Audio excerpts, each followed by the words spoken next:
Tonight, it all comes down to this. We are going to win 4 more years in the White House. We're coming together for a big win tomorrow. The 2020 race for the White House reaches the finish line.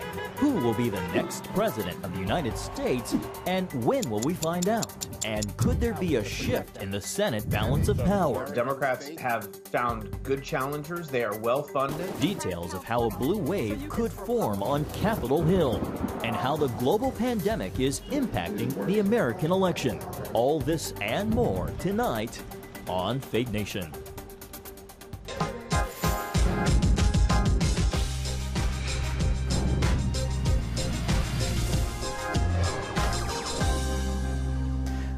Power now in the hands of the people. The 2020 election season draws to a close. Welcome to Faith Nation. I'm John Jessup. And I'm Jenna Browder. Thank you for joining us. Who will be the next president of the United States? Will we see a blue wave hit the Senate, wiping out a Republican majority? With the country at a tipping point, those are some of the questions we may or may not get answers to by the end of the night. And as America waits and watches, our entire team at CBN News will be working to bring you all the angles. Ben Kennedy is following the Trump re-election campaign from the White House. Eric Phillips in our D.C. bureau keeping an eye on the Biden campaign. Senior Washington correspondent Tara Mergener is on Capitol Hill tonight, and Mark Martin is on the ground in battleground North Carolina as voters there wait to cast their ballots. We begin our coverage, though, with White House correspondent Ben Kennedy.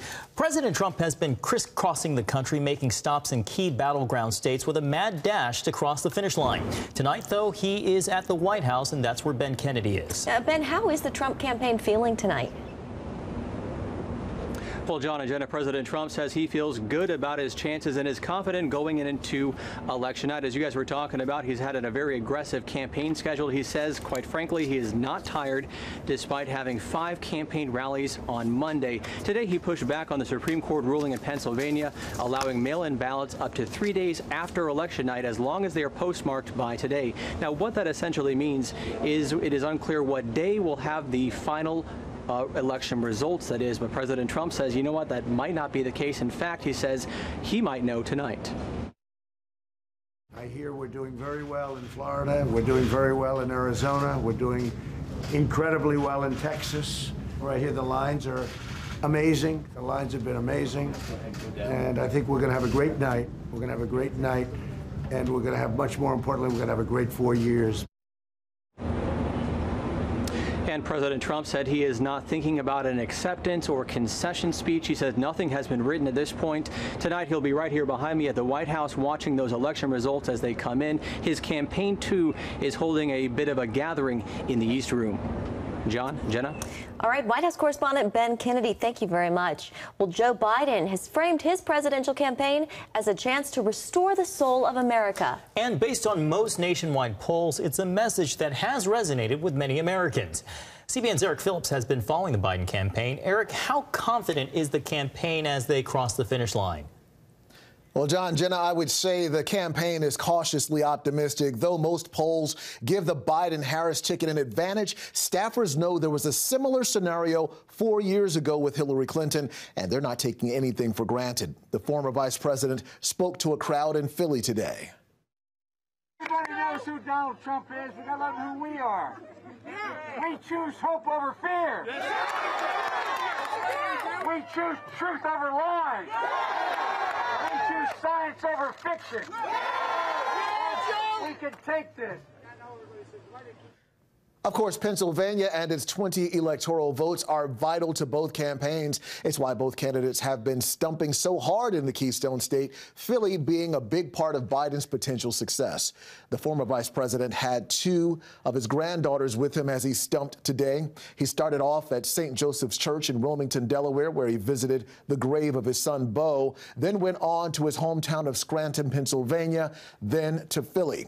Biden is heading to his headquarters in Wilmington tonight, where he will watch the returns, and we expect to hear from him later this evening. John and Jenna. Phillips following the Biden campaign. Thank you, Eric. And now Chief Political Analyst David Brody joins us with more for some analysis. David, this is likely going to be A very long night and probably a roller coaster ride at that. How are you approaching it? Well, I'm going to be well fed, I can tell you that much for sure. And I hope everybody grabs their latest snack, because you're going to need about 4 or 5 of them before this evening is over. Look, Jenna, John, I think this is a 2-wave evening, and the way it starts out is Florida, North Carolina, and Georgia. That Sun Belt area, or at least Georgia for sure in the Sun Belt and Florida. The president has to get through that early stage. If he can get through those 3 states and win and go into the red column, then it's kind of like he moves to the bonus round. And the bonus round is up in the Rust Belt, as we know. Wisconsin and Michigan and Pennsylvania, 46 electoral votes up for grabs in those 3 states. And they're obviously crucial for this president. So that's the way I'm going to be looking at things. I can tell you this, just got off, well, I shouldn't say off the phone, but how do you say it? I was texting with a campaign source at the Trump campaign who was telling me that what they have seen so far is low turnout in urban Democrat strongholds, which puts them in a very optimistic mood at this hour. David, a record 100 million people cast their ballots early this year. What should we glean from that? Well, you know, it really is a mixed bag, ultimately. Look, right, 100 million ballots, and let's break that down a little bit, and we're talking rough numbers here, but about 70 million or so of those are mail-in ballots, about 30 to 40 million roughly. And once again, I can't do the math exactly, but it's about that. 30 or 40 million or so are actually early voting, people standing in line and voting. That favors Republicans a little bit more. Mail-in balloting favors Democrats by maybe 10, 15 points or so. Here's the issue, though. If you go into the battleground states, this is where Democrats are having some issues, at least early on. It seems like those mail-in ballots aren't the big theme for them early on. In other words, the big difference that they really need, because the expectation is that there'll be a big turnout for Trump on Election Day. Well, speaking of themes, let's talk about the Latino vote, David. That and the black vote could be major themes for tonight. I know Press Secretary Kayleigh McEnany for the White House, she was saying that that's what she thinks will be major themes. What states in that vein are you keeping an eye on? Well, there are 3, Florida, Arizona, and even Pennsylvania, which has a pretty significant Hispanic population. I'll just say this. Remember, there are 2 numbers that I'm thinking about tonight, 14% and 33%. What do I mean by 14%? Donald Trump did 8% of the African-American vote in 2016. If he hits 14% tonight in this election, it's game, set, match. It's over. He will have won the presidency. I don't think there's a question about it. 33%, I'm looking in Miami-Dade County, Hispanic votes. If he can get 33% or more in that Miami-Dade County, he'll lose the county, but he'll win the war, and that'll be the presidency of the United States. David, I know you were talking about being well-fed. Don't go anywhere, though. We have much more ground that we want to cover in just a few minutes. All right. Thanks, David. Well, this election has seen historic early voting numbers. Ahead of today, more than 100 million Americans cast their ballots, according to the United States Elections Project. Nearly 36 million of those were in-person votes. Close to 65 million mail-in ballots have been counted, with another 27 million expected. Tonight, many experts are paying close attention to mail-in voting in those critical swing states. Well, CBN's Mark Martin joins us from the battleground state of North Carolina. He's outside of a polling place in Elizabeth City. Mark, North Carolina could play a crucial part in determining who the next president is. What's the atmosphere like on the ground there?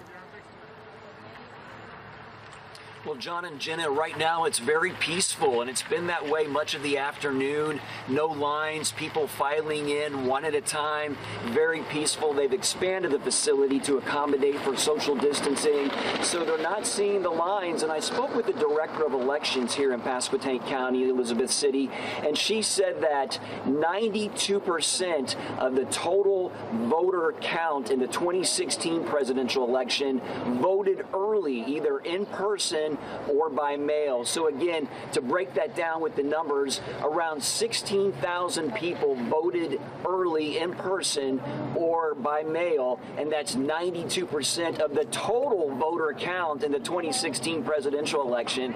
So the reason you're not seeing the lines on Election Day is people got the job done early. Yeah, Mark, when do the polls close in North Carolina, and can we expect to see results there? Yeah, very good question. The polls are supposed to close at 7:30, but there is breaking news here in North Carolina. 4 of the precincts opened late this morning because of technical issues and other issues, and so as a result, they're not expected to start releasing results until around 8:15. And I looked online, did some research, and they say that most of the votes will be counted tonight, but not all. That's where North Carolina stands as opposed to other states. Most will be counted tonight, but not all. And again, results probably will not be coming in until around 8:15 because of the delays in the openings of those precincts. Mark Martin on the ground in Battleground, North Carolina. Thank you, Mark. Still ahead, are Democrats positioned to reclaim the United States Senate? You're watching Faith Nation. Hey, if you're tired and exhausted all day, you can't think clearly, and you really just need a cup or even a pot of coffee to get through your day, then join me, Dr. Josh Axe, for this new series where I'm going to teach you how to transform your diet and use essential oils and supplements to get a better night's sleep. Wake up to your best life. Call 1-800-700-7000 to get your free DVD or booklet of Protect Your Sleep today. It's about the competition. I kind of put that pressure on myself, and I think people had expectations. It's about overcoming. We use this phrase all the time, keep chopping, keep practicing hard. It's about going the distance. You know, I think as a father, it's my job, to lead, just be the best husband and father I can be. Watch Going the Distance with Sean Brown Saturday night at 7:30 on the CBN News Channel. Orphans Promise is committed to loving and serving at-risk children, to helping keep families together, and to creating opportunities for strong and sustainable communities around the world. We're working in over 60 countries around the world, and with your help, we can do even more. There's an old African proverb I love that says, if you want to run fast, run alone. But if you want to run far, run together. At Orphans Promise, we want to run far so we can touch the lives of as many orphaned and vulnerable children as possible. But we don't want to go alone. We're out to change the world, one child, one family, one community at a time. Will you join us?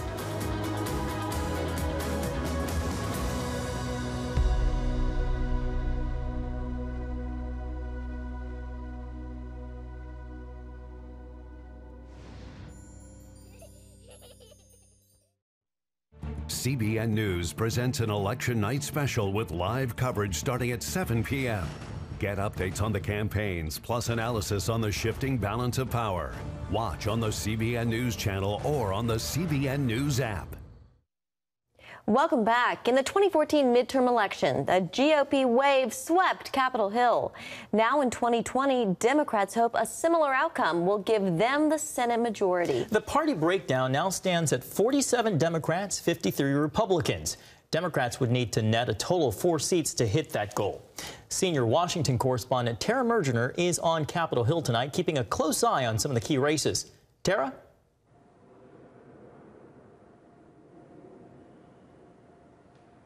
John and Jenna, Democrats believe they have a real shot at taking the Senate tonight.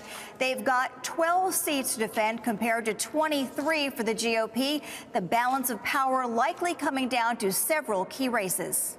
We choose unity over division. We're entering the final turn and approaching the light at the end of the tunnel. After the presidential race, Senators voting in the affirmative.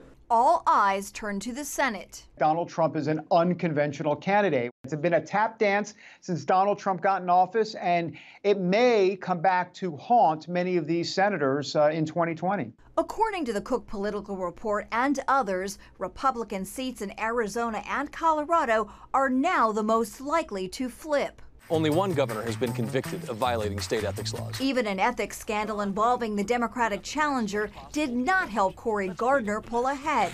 In Arizona, vocal Trump supporter Martha McSally has fallen in the polls and hopes for an Election Day coattail ride from the president. 7 races are said to be toss-ups. Democrats have found good challengers. They are well funded, and they have obviously tried to make this tie these folks to Donald Trump to the extent that they've been able to. But each one of these races has their own unique flavors. Mr. President, I will vote to confirm Judge Kavanaugh. Democrats are reminding Maine voters that Republican Susan Collins helped confirm now Supreme Court Justice Brett Kavanaugh in 2018. Facing a tough re-election, Collins spoke out early against naming a Supreme Court nominee. I'm asking you to get out to the polls this year.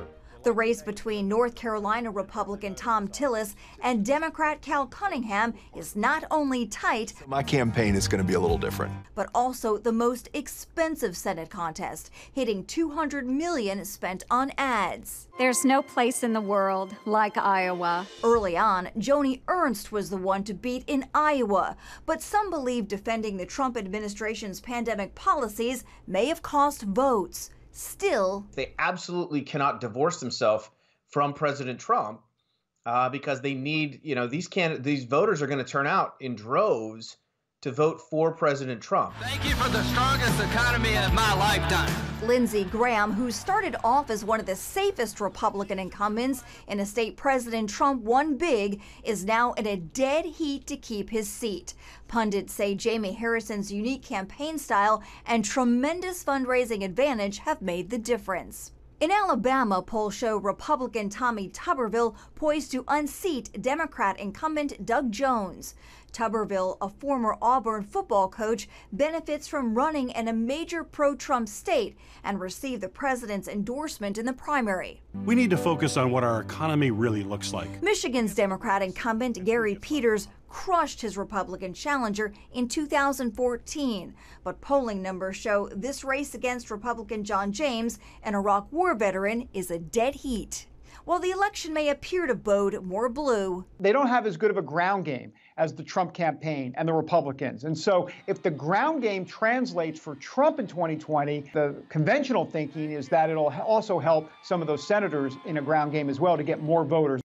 And if Democrats do take the Senate, the party will have complete control over both chambers for the first time since President Obama's first term. John and Jenna.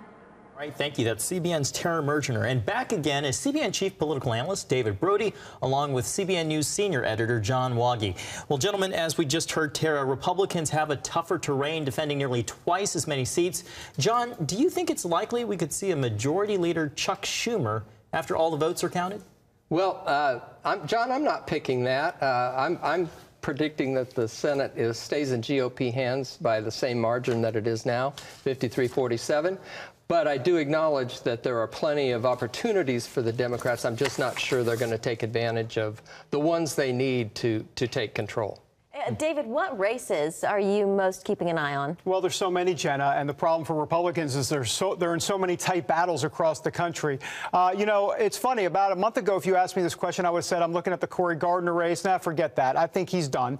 I think he'll probably end up losing. So that kind of takes me over to a couple different places. North Carolina is going to be interesting. Tom Tillis, that Cal Cunningham, who he's running up against, he had that scandal, but that didn't seem to stop Cal Cunningham, and yet Tom Tillis can't quite break through. So we'll see if he can do that tonight. Martha McSally in Arizona is one I'm curious about. Susan Collins in Maine. I can go on and on. It'll be interesting to see what happens with Lindsey Graham. You might get a sense of the country to a degree. I mean, if Lindsey Graham goes down early, which I don't anticipate at all, but if that for some reason does happen, that might not be a good sign at all for MAGA Nation. David, what about some of the House races? Nancy Pelosi said today that the Democrats will indeed keep their majority that they gained back in 2018. Well, right, and I don't see necessarily this switching hands at all, power switching hands. I know John and I may disagree a little bit on that. Please, John, feel free to jump in here. But no, I mean, I think that the Democrats most likely will continue to take control of the House. Now, having said that, here's the big caveat on the asterisk. If this is a voter turnout model that we haven't seen before, and if Trump is getting 300-plus electoral votes tonight, tomorrow, whenever, December 2022, whenever this race ends, then you never know. Then that House could be up for grabs. John, you, as David mentioned, you two don't agree on this. You're going against the grain, predicting the GOP will make a big reclaim of House control. Talk to us about that. Well, it would be playing along what David was talking about, if there's a turnout that we haven't seen or can't imagine. I can't imagine it, and I think it may happen. They need 17 seats to take the House back. That's not a ton of seats. But it's true that the Washington predictors are predicting that Democrats may even gain a few seats. I think that it's going to be in places like California, maybe a couple other blue states, some of the states that the Republicans lost. Remember, there were upwards of 48 GOP House members who retired in 2018, and that accounted to a large measure of why they lost the House 2 years ago. So I think some of those are going to come roaring back, and I think the House is in play. And if I could flip back to the Senate just for a second, Alabama's a lock pretty much for the GOP to win a seat. John James is dead even in Michigan, and there's an up-and-coming Jason Lewis in Minnesota has cut the margin almost completely against Tina Smith in Minnesota. So there are places Republicans can take seats away from Democrats in the Senate. This next question for both of you. You know, most polls show Democrats, especially in the presidential race, up over Republicans. How much stock are you putting in polls tonight? You first. Oh, thank you, John. I appreciate that. Not much. And not much at all. And we should also remember with the polls, everybody talks about, Biden up +5, +6. Truth of the matter is you have a margin of error plus or minus 3 or 4 points. So once again, now you're like neck and neck. And if that voter turnout model increases, then all of a sudden the polls mean nothing. So I'm not really putting too much into them. Yeah, and I would add the exit polls are even more suspect, and those should be coming out within a matter of hours. Yeah. All right, David Brody, John Woggy, thank you so much. We'll be talking with you more throughout the evening. Thank you, guys. Yep.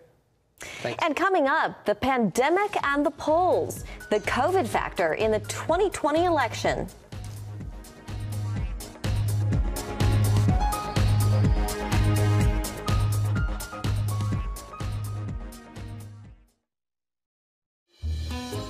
Daddy?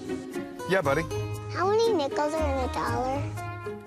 There are 20 nickels in a dollar. How do birds fly? Does milk really make my bones stronger? Yeah. Daddy, when we die, will we go to heaven? Do you have the answer to life's biggest question? Call the 700 Club. We'll help you find answers to the important questions life brings your way. Watch breaking news, in-depth exclusive stories and programs from health to entertainment you won't find anywhere else. The CBN News Channel, a perspective you can trust. Enjoy credible news reporting from around the world. Discover inspiring programs and stories of hope, all in one place from a Christian perspective. The CBN News Channel, a perspective you can trust. To watch the CBN News Channel, download the app or visit cbnnewschannel.com.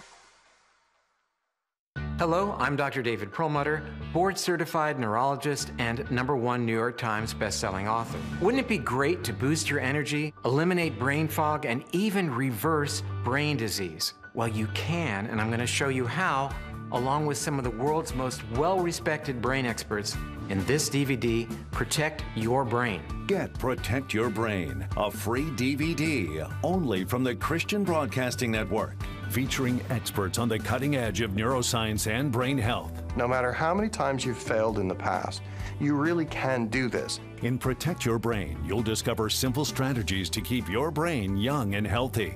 Improve your memory. Discover the gut-brain connection. In Protect Your Brain, get your free copy at cbn.com or call 1-800-700-7000. If you want to improve the quality of your life, get the DVD Protect Your Brain and get it today.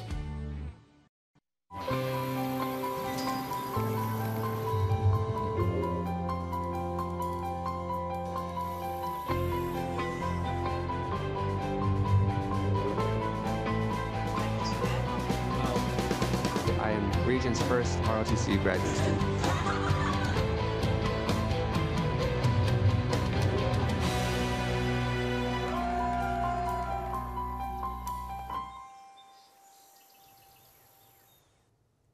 Welcome back. Well, when Joe Biden entered the race for the presidency, no one could have anticipated a deadly pandemic sweeping the nation. That's right, but fighting the coronavirus became a key focus of his campaign, with both the former vice president and the current sitting president insisting they're the right leader to guide the country through the crisis. As it stands right now on Election Day, the United States has had more than 9,300,000 confirmed cases of the coronavirus. Nearly 232,000 have died. Many states are seeing a so-called second wave as cases across the country rise. Still, the death rate associated with the disease is dropping. President Trump had promised that there'd be an approved vaccine by Election Day, and although that hasn't happened, experts say one is very close. Hang in there. It's going to end, and a vaccine is going to be extremely helpful to us, and it is right around the corner. President Trump says once a vaccine is approved, the United States has the infrastructure to quickly get it delivered. Joe Biden says if elected, he'll make the vaccine free to all Americans. You are watching special Faith Nation coverage of Election Day 2020. Stick around. We'll be right back.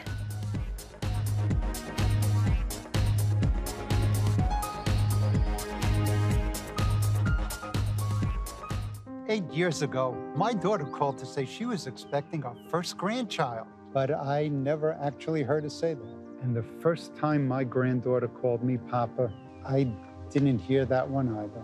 Can you imagine? Oh, I know I lost some of my hearing, but I was embarrassed, too stubborn to admit that. For Father's Day a few years ago, Gina and Ryan bought me a nano hearing aid. And my precious Ryan, I love hearing her call me Papa. I love hearing everything again. What have you not heard by not wearing a hearing aid? You're going to have many more special moments in your life. Don't miss hearing a single one of them. Call Nano. Order your full pair of hearing aids for only $297. 1-800-239-6506. Make today the day you finally start hearing better again with Nano hearing aids. 1-800-239-6506, 1-800-239-6506. Health Markets compares your current plan with thousands of options nationwide from national insurance companies. With so many changes to health insurance plans, are you still sure you have the right fit? That's why I love Health Markets, your insurance marketplace. They guarantee you won't find a lower price anywhere for the plans they offer. Their new Fit Score instantly compares thousands of plans, both on the government exchange and off, to find the one that best fits your insurance needs. In minutes, you can find out if your current plan is the right fit, or if there's another one that can get you extra coverage or help save you money. Best of all, their service is completely free. You may even qualify for free health insurance with no monthly premiums. The Health Markets Fit Score makes it easy to find the right plan for you. For this free service, call right now. Your insurance marketplace, Health Markets. Call Health Markets today at 1-800-908-3079. That's 1-800-908-3079.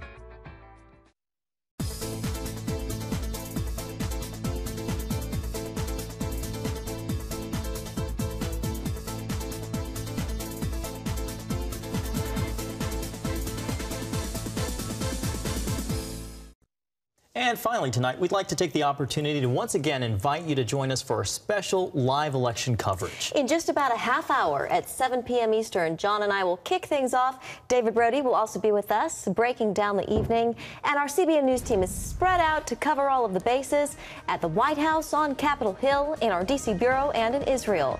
And we have a number of guests, too. You can find our coverage on the CBN News Channel, cbnnews.com, and our CBN News YouTube page. John, a historic night getting ready to happen here. Indeed it is, and we'll be covering it all along the way, and hope you can join us for that.